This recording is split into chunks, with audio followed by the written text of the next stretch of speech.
Everyday chaos. You come home from work. Your body is tired, but your mind, it's still running.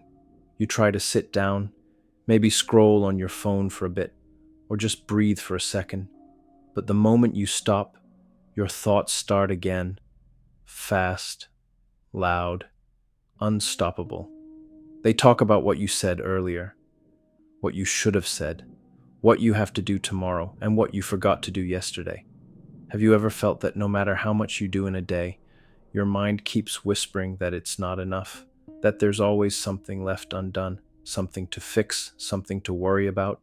You're not alone. Because this is what happens when your mind won't leave you alone. For many people, this happens every day, not just once in a while. You wake up already thinking. You carry your thoughts like invisible weights from breakfast to bedtime. You talk to people, but your mind is somewhere else, halfway between the past and the future.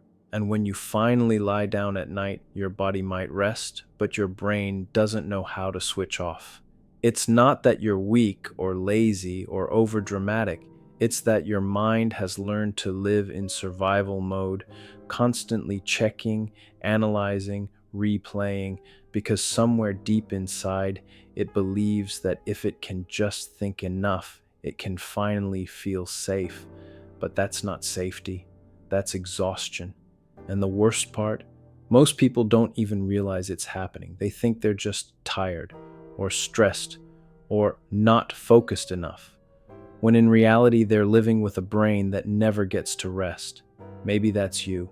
Maybe you come home from work, and even when everything around you is quiet, your thoughts won't stop replaying conversations or predicting the next problem.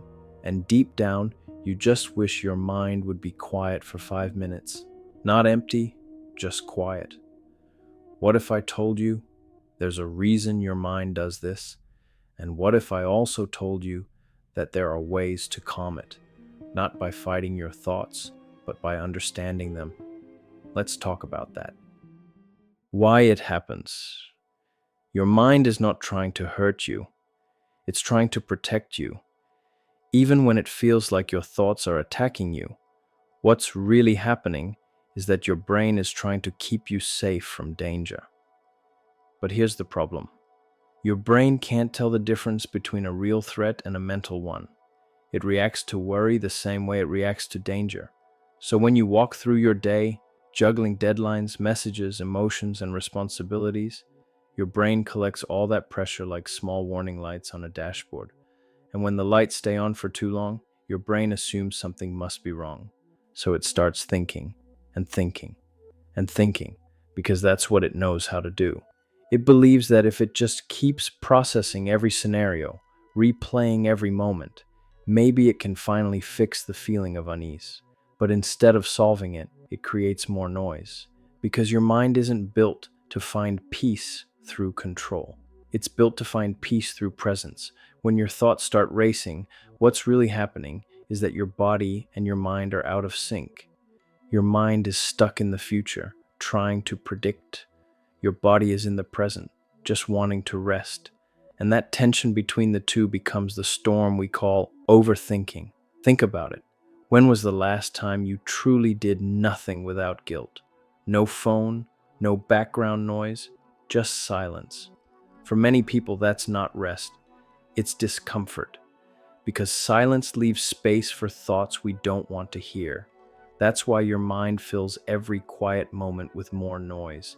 It's not broken, it's scared, it's afraid of stopping. And there's another layer to this too. For some of us, overthinking begins early in life. Maybe you grew up in a home where you had to stay alert, to read every emotion in the room, to prevent conflict, to stay safe. So your brain learned, if I can think ahead, I can stay okay. That habit never really left. It just became your way of existing. So now, even when you're safe, your brain still runs those same protective patterns, trying to prepare you for something that isn't even happening anymore. But here's the truth. You don't have to stop thinking. You just have to teach your brain that it's allowed to rest. And that begins with awareness. Recognizing that your thoughts are not warnings, they're habits. and habits can be changed.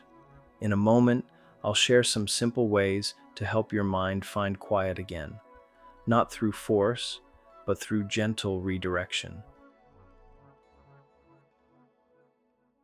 How to calm it down. So, how do you quiet a mind that never stops talking? You don't fight it, you guide it. Imagine your thoughts like a group of children, loud, restless, all talking at once. If you yell at them to stop, they just get louder. But if you speak softly, give them attention, and lead them somewhere safe, they follow. Your mind works the same way. Here are a few gentle ways to begin calming that noise. Start with something simple. Notice your body. When your thoughts are spiraling, bring your focus to something real. The way your feet feel on the floor, the sound of your breathing, the warmth of your hands. You're not trying to stop the thoughts. You're reminding your brain that right now, in this moment, you are safe. Sometimes people think peace means no thoughts, but peace isn't silence, it's space. It's the ability to let thoughts come and go without following every single one. So when your mind starts racing, try saying to yourself, I hear you, but I don't need to chase you. Writing can help too, not to solve every problem, but to take the noise in your head and put it somewhere else. When you write, your thoughts move from your mind to paper.